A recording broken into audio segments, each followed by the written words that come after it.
Welcome to the Bowden Blitz SEC edition. I'm Joe Lisi, joined by former National Coach of the Year, Terry Bowden. Coach, a great slate of action within the conference this coming weekend, but we take a look back at potentially the game in the year. It took place in Tuscaloosa. Georgia opened as a 1.5-point favorite on the road. It was all Alabama. In the first half, they built a 28-0 first half lead. In the second half, Carson Beck and the Bulldogs did take the lead briefly, 34-33. But in the end, Jalen Milrow, a 480-yard total performance, leads the upset over top-ranked Georgia, 41-34. Give me your thoughts about what transpired in Tuscaloosa, Alabama last Saturday night. Joe, what didn't transpire in that football game? I mean, I've coached and called plays for 5 times against Alabama, 5 times against Georgia. I know the pressure of that game. But to see what Alabama did in the first quarter, the first half alone, that pretty much, in my mind, as I'm trying to predict this game, I said, look at that Coach DeBoer. He's established himself as the next great coach at Alabama. What an incredible job he did. Jalen Milrow, easily the best quarterback in America, the way he's playing. Second half, all of a sudden they're behind at the end of the game. I'm thinking that's the biggest loss. That'll be it. They can't overcome that kind of loss. DeBoer's going to never overlive this. They just got beat by a team. They were beaten 28-0 in the first quarter. One play later, they get back ahead and win the game. It's amazing how much you couldn't predict what was going to happen in that game. But in the end, it came out that Alabama was the best team in that on the night. They were the best team. If they play again, I'm not sure. It might be Georgia that's the best team because they're both very, very good. Well, that's the question, right? If they were to play 9 out of 10 times, would Georgia, in fact, win that type of matchup? But when you watch that game play out, especially in regards to the first half and building that 28-0 first half lead, we always talk about breaking tendencies. In big matchups, teams that break tendencies typically win or dominate a particular matchup. When you saw that first half play out, do you feel like Kalen DeBoer and Alabama actually executed maybe a scheme or schemes that Kirby and that defense weren't prepared for? Or was it a matter of just Georgia coming out flat for the first half? You know, having prepared many game plans in the SEC, that's the first thing I saw. Alabama had a great offensive game plan. They out-schemed Georgia. I think they felt with their quarterback and their speed on offense, they could get to the edge. You know, they didn't just run outside the tackle box. All 4 of those scores were right to the sideline and down the sideline, and they outran Georgia and their defense, which was very physical, but it was one that they could not catch Alabama on the edge. That's game plan. That's a great job of preparing and finding a way by the time that Georgia was able to adapt to it and make adjustments at halftime. They're already down too much almost to win the football game. So that's the first thing I saw. The second game, and I saw pressure by Carson Beck. He showed that he had pressure. He threw interception. He threw a quick hitch into a crowd. He threw a vertical pass right into the underneath the coverage. Even the very last throw of the game that could have won it, that there was an interception on second down, he underthrew the ball. But the first half, I saw pressure. It was unusual. I don't know if he was seeing himself and how he was competing against Jalen Milrow, but I did not see him play, and he fumbled also. I just saw him not playing like the great quarterback that he was, but he did have an outstanding second half. He put great numbers up. If he can complete that pass at the end of the game, he leads Georgia to the greatest comeback in the history of their football team. He throws the interception with about 30 seconds left. That sealed the deal. And how about the performance by Ryan Williams, the 17-year-old, 6 receptions, 177 yards, the 75-yard pirouetting touchdown that gave Alabama the lead. They go for 2 and then win it by 7 points. I agree with you, Coach. I thought it was that Kalen DeBoer and that staff did a fantastic job in regards to the first half. Second half, Kirby and that defense figured it out. And give Georgia a lot of credit. They maintained their composure. They fought right to the end, right? Many teams would have quit in terms of that situation. For Georgia to actually take the lead with about 2 minutes left really shows how they're able to overcome adversity, the mental resolve of the Georgia Bulldogs. Big picture, when you look at Georgia overall, right? We know about the expanded playoff. People understand, hey, they're not dead and buried. They can still potentially make it to the college football playoff. What do you think they need to do? They have a big matchup in the SEC's oldest rivalry this weekend with Auburn. But, from now until the end of the regular season, what does Georgia really need to concentrate on? Well, again, Georgia needs to take their games one game at a time. I think they need to be more explosive on offense. They're trying to do that. Alabama not just run to the edges. They threw the ball downfield very well. Georgia's got to get out of that fact that we're just going to play great defense and run the ball and win the football game. It's great defense and run and pass the football and mix it up on offense. Too many of these good teams can score points. I think Georgia has to accept the fact I don't think they have as many big-time playmakers as they had last year, and so I see them having to do more on offense. The biggest thing was they learned they played that game and came back, and they were able to learn from that. They were able to take that game and say, you know what, we are good enough to beat that team and teams like that. You don't want to get blown out so much that you have doubt, that you create uncertainty. So I think Georgia came back in a way that gives them a chance to make something positive out of that loss, but they've got to be more explosive like Alabama was. We'll break down Georgia's game with Auburn a little bit later in the show. Another upset happened in the Grove with Ole Miss. You talk about 15 and a half, 16-point favorite at home against a one-dimensional offense in Kentucky. Somehow, some way, Kentucky strikes the upset. This was a game in the series perspective. The last three games, Coach, have been decided by a total of 7 points. Mark Stoops played Georgia very tough, almost struck the upset. And struck the upset Saturday against Ole Miss and Lane Kiffin. For Ole Miss to get back into the college football playoff conversation, they need to start this coming weekend against South Carolina. Yeah.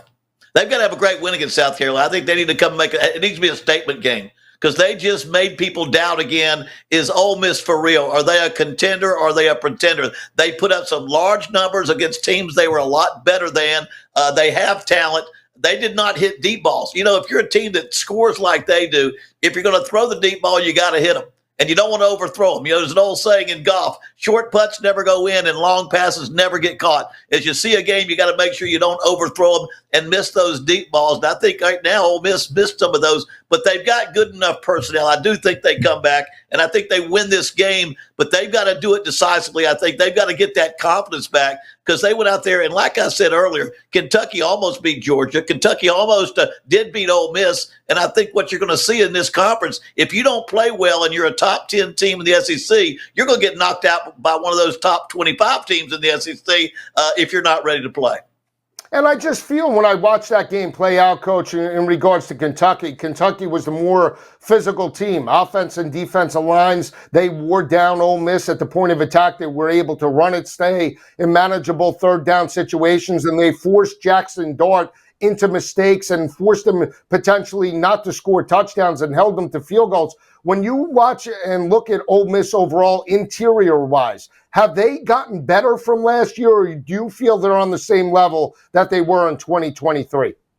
Well, I think they have gotten better. They've got better personnel. You can't ignore the talent that they brought in, and they've got great talent on defensive side of the ball and the offensive side of the ball. Now, let's remember, I mean, Kentucky took Georgia to a 13-12 game. And Kentucky has the ability to cause problems with you. Let's not let one game. If I'm Ole Miss, I said, listen, let's don't let one game change who we are and what we're trying to do. I'm going to need to see a couple of games. The great thing about the SEC is every top team in the SEC plays another top 10 team and a couple of top 25 teams. You've got in the conference. So you've got a lot of football to be played. The key right now is Ole Miss has got to get on the winning side again, have an impressive win this weekend to get back in the hunt. I agree with that. And, you know, Mark Stoops doing a pretty good job in Lexington. Yeah. He has that team competitive. He's closed the gap. Might be the best thing for Wildcat fans that he didn't take the job in regards to Texas A&M, where Mike Elko has a huge game against the Missouri Tigers. We'll jump into that next. Week number 6 of the SEC coming right back. Coach Bowden and Joe Lisi, keep it where it is.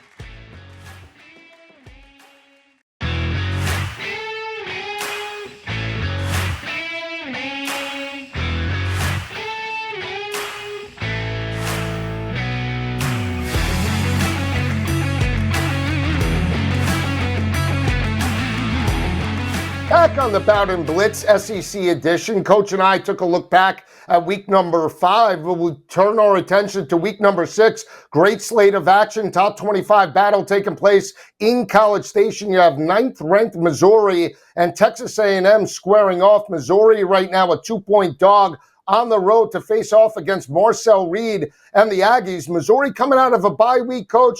They've struggled in back-to-back games against Boston College and Vanderbilt. How do you see this game playing out? Because I think the fans in College Station and Kyle Field could be a factor in this matchup.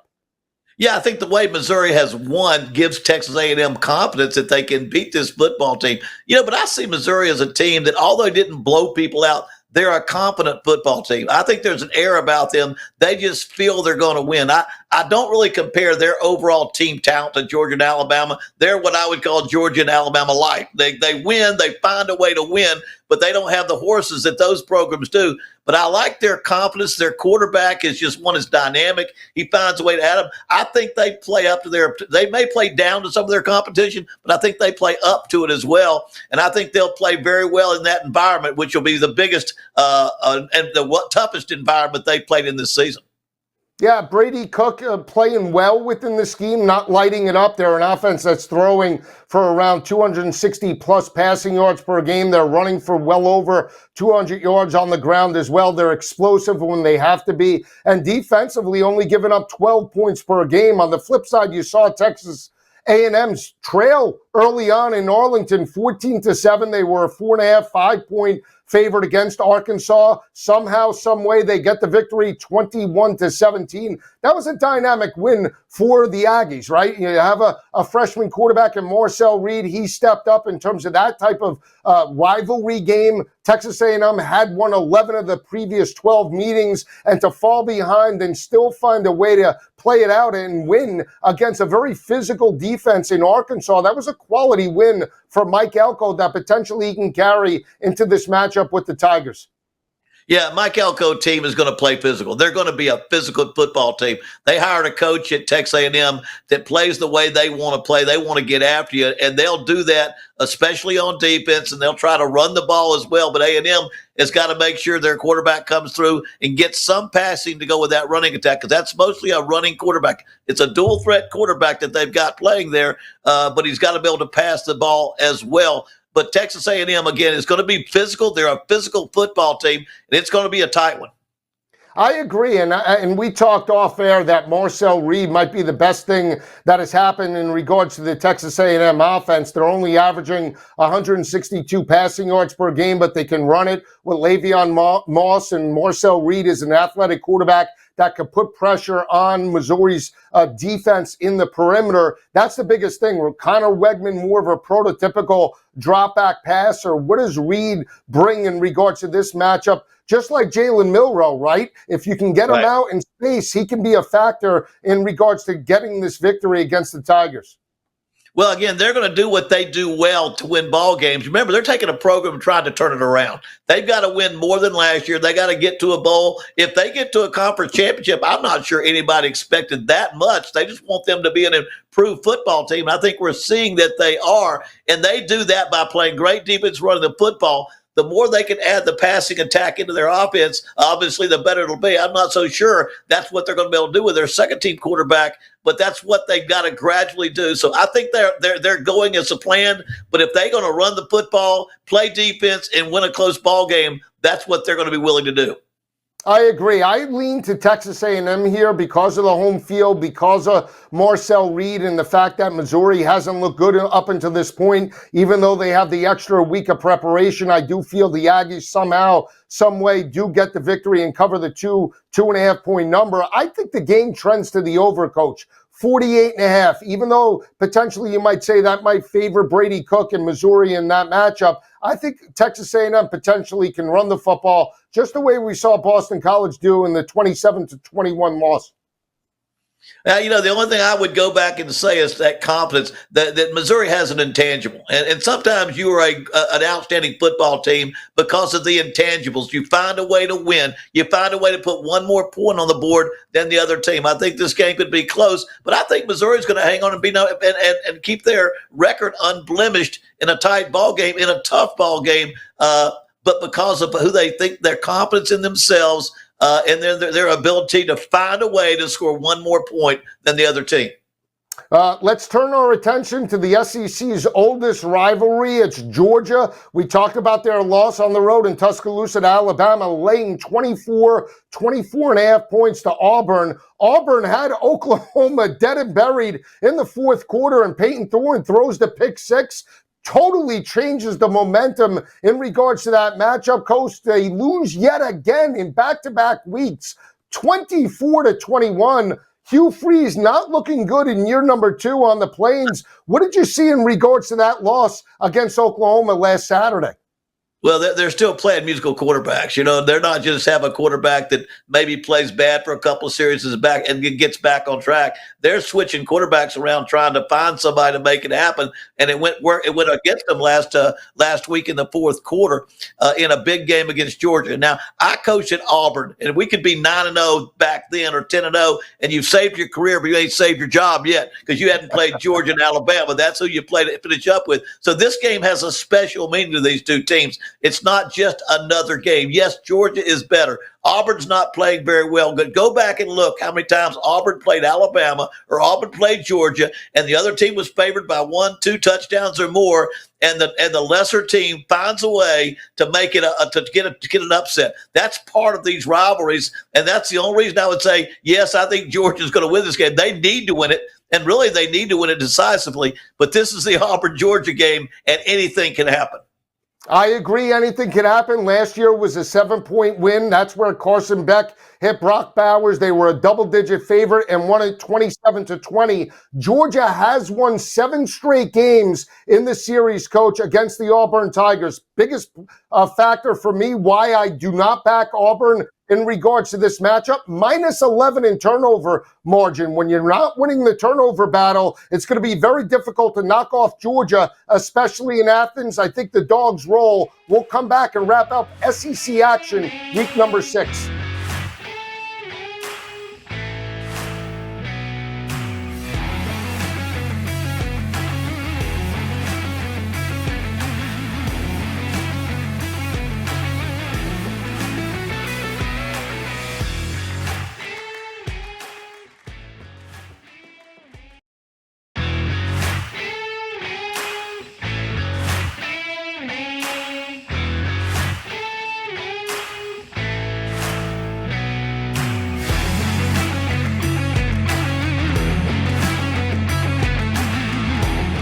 Back on the Bowden Blitz SEC edition, Coach and I left off talking about the SEC's oldest rivalry, Georgia and Auburn, 24 and a half point number in favor of the Bulldogs. A lot of young fans might not know, but Coach coached in this rivalry back in 1996 with the first SEC overtime game. The Bulldogs did get the victory. My good friend Corey Allen sent the game into overtime, and Torin Kirsty pulled it out with a touchdown run. Coach, unbelievable rematch right now in regards to this battle. You never know who's going to win this game. You remember Robert Edwards for Georgia. Takeo Spikes was my middle linebacker. Great football players, and it's always a great game. They play between the hedges. We play between the sticker bushes. Exactly the same type of bushes. But at Auburn, it's the sticker bushes. At Georgia, they would play between the hedges. But it's a great rivalry. And like I said before, Pat Dye, the famous coach from Auburn, he went to Georgia. Vince Dooley, the famous coach from Georgia, went to Auburn. And these fans are into this game. My whole question is, with so many transfers in and out in this, especially at Auburn, do they understand the importance of this game? Yeah, when you look at Georgia's loss last week to Alabama, we know the Bulldogs are still in it and obviously fighting for not just an SEC championship, but a college football playoff berth. A team that potentially could benefit from last week's loss might be the Tennessee Volunteers. They have a huge battle taking place in Fayetteville against the Arkansas Razorbacks. Last time these teams played was back in 2020. Arkansas has won 3 straight in the series. Tennessee laying a 13.5 point number. 60.5 is the total. Coach, how do you see this game playing out? High up-tempo offense led by Nico I and Tennessee, and a more methodical ground and pound type of offense with Taylon Green in Arkansas. Yeah, to me, this game is kind of like the Tennessee-Oklahoma game. You got outstanding defense at Oklahoma. Offense is not quite enough. I just think Tennessee's offense, which is so explosive, just gradually pulls away from Arkansas in this game, and Arkansas just doesn't have enough weapons on offense. Tylen Green has done a great job at quarterback. They run it well. He finds a way to run it well. If he can hit a couple of big plays early, that might keep him in the game to make it interesting. Or if Tennessee is not sharp on their deep ball, that's a big part, because what that does is open up that really good running game. The big thing about Tennessee of today and not yesterday or last year or the year before, they have a great defense. They got probably the number one defensive player, number one draftable player in the country in Pierce at defensive end. They have an outstanding defense. They're not going to let the other team, Arkansas, score a lot of points. No, they're not. They're giving up less than 100 yards per game, less than 3.5 yards per carry. They shut down Oklahoma's high-powered offense in regards to the rushing attack. Did give up some yards in garbage time, but this is going to be a defensive battle, I believe. I think when you look at the rushing attack, a little bit more blue-collar for Arkansas, right? They're going to try and attack Tennessee right up the middle. I feel like Oklahoma sort of ran sideline to sideline. Jaquindon Jackson, Talon Green are a dynamic duo. This is an Arkansas offense, coach, averaging 240 rushing yards per game. If they have success early, that could keep Nico I and that offense on the sidelines, and this might be a four-quarter game in Fayetteville. Oh, that's the way it's got to be done. I mean, the best defense that they can have at Arkansas is their offense. If they can make first downs, run the football, control the clock, they don't give Tennessee as many at-bats, because you give Tennessee at-bats, they're going to score points. Tennessee scores in spurts. It'll be a 7-point game, and all of a sudden they've got 14, 21 more points on the board. It's the way they make a big play. So, again, Arkansas's got to keep the offense on the bench at Tennessee if they're going to have a chance to win this game. And it would favor the last two games that they have played, right? Texas A&M 35 points, 21-17, or 21-17, 38 points. And then 2 weeks ago where they got the 24-14 win over Auburn, 38 points. This game gets into the 60s where we see the number. That would favor Josh Heupel's offense, because then they should run and cover this number fairly easy. Yeah, and the thing that says Arkansas has really played pretty good football this year. It's a shame, because this may be the swan song for Sam Pittman because of the number of losses they have. But if you watch how they've lost and how they've played, their team is so close to being a winning football team that has a chance to contend for a bowl game in the future. But I'm afraid he's lost close games, and I'm afraid this one's going to be too much Tennessee in this game for them to have the chance to get back on the winning side. Well, from what you've seen before we go, is Tennessee a contender, coach, as good as Alabama and Georgia, respectively? You know, I think they are, because the amount of talent they've got on defense and what they do offensively, because they have the ability to score a lot of points against anybody in the schedule. They may not, but they have the ability to put up big numbers against the better football team. So, yes, I think they're in contention and can be, but they've got to play some more big games before I'm convinced. We'll see you next week.